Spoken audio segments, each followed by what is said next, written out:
Συνάδελφε, πρόσεξε γιατί μας ακούνε. Η Βασίλισσα είναι μάγισσα. Και μαγεύει το Βασίλισσα.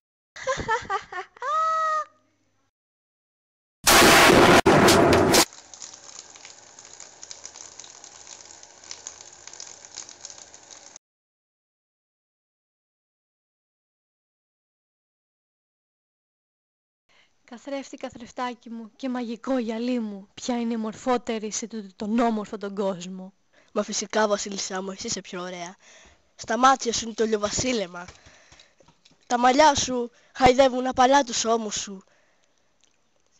Και όλα τα σχετικά. Είσαι πάρα πολύ καλός. Μουα!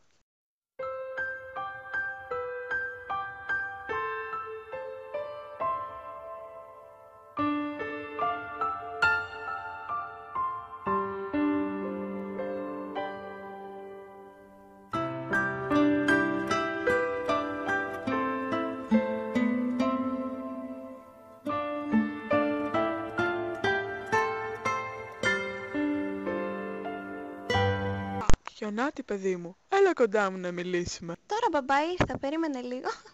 Χιονάτη, παιδί μου, όπως καταλαβαίνεις είσαι σε ηλικία γάμου.